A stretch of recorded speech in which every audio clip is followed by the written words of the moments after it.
ওই জিনিসটা তুমি বুঝাইতে চাইছো, এখানে কিন্তু একটা গ্যাপ থেকে গেছে। গ্যাপটার কারণে উল্টা বুঝতে পারে, এই কারণে আমি সবারে আরেকটা জিনিস তুমি তাদেরকে না বললে দুই দেশের নাম উচ্চারণ না করে এইভাবে না বললে একটা মানুষ যখন কোনো কিছু করে তখন একটা বিপদে পড়ে পড়ে, একটা চাপের ভিতরে পড়ে একটা বিপদে পড়ে যায়। 40-50 টাকা কোনো মানুষ চায় না এই বায়নাটা ফিরে দিয়ে আমি ঘরে খালি থাকি বসি, চেষ্টা করে হয়তো এখন একটা চাপের ভিতরে আছে। এখন আমার রিকোয়েস্ট হলো, যেহেতু আমি বাংলাদেশ বাউল সমিতি ভালোবাসে আমার উপদেষ্টা বানাইছি, আর বাংলাদেশ বাউল ফাউন্ডেশন জাতীয় বাউল ফাউন্ডেশন সমিতির পৃষ্ঠপোষক, আমি এখন পিছাইতে পারি না। শিল্পীদের কোন রকম বিপদ আপদ আইলে আমি আগাইতে হইব, হয়তো বুঝে পারি যেমনি পারি সমস্যাটা সমাধান করতে হইব, বুঝে না পারলে পিছিয়ে দাঁড়াইতে হইব, মানে যেভাবেই হোক এটার সমাধান।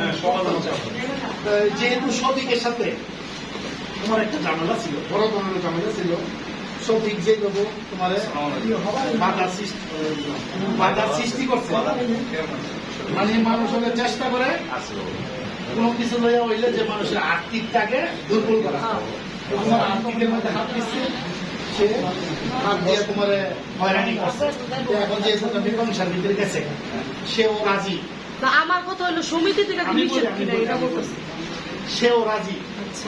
এখন তুমি যে একটা রফিক সরকারের উপর একটা ভোট ছাপাইলা যে আমি গান দিছি রফিক সরকারের সাথে, সঠিক রফিক সরকারের কল দেয় না, রফিক সরকারের উল্টা কল দেয় কেন? এটা কিন্তু যদি সঠিক হয়ে থাকে তাহলে রফিক সরকার কিন্তু বিরাট একটা অপরাধী, যে ইচ্ছাকৃত ভাবে সে রফিক সরকারের সাথে গান করতে চায় না, সে উল্টা জানায় দেয়। তার দায়িত্ব হইল তোমার গানে কেমনে নিব, কেমনে সেট করবো, গান দুই বললে কেমনে তোমার বানাই দিব না। আমার কথা হলো যে কথাটা বলছে এই কথাটা রফিক সরকার দোষীর ভিতরে পড়ে, যে রফিক সরকার আমার সবকে তো কল দেয় না, রফিক সরকার উল্টা কল দেয় ওর সাথে গান। এটা হলো এখন যেহেতু ঝামেলা মিট হয়ে গেছে, সব শিল্পী আপনার বক্তব্যটা সবাই তোমার লোকে গান গাইবো। আমার বক্তব্য হলো আমি সবাই গান না, হ্যাঁ আমি যদি অনেক এটা সেটেল না করি, আমি তোমার বলে দিয়ে যাই সবাই গান গাই, গানটারও বেশি তোমার সাথে গান গাইবো না। উনি অলরেডি বলছেন লজ্জব দেবো না, আমার এখন করতেছে গান গাইবো না। গান গাই দিলে মীমাংসাটা তো দিতেই, কেন তুমি বললা রফিক সরকারের যে রফিক সরকার উল্টা তোমার সবিকের আমি বুঝাইতে পারি না বলে কি ভাই না না না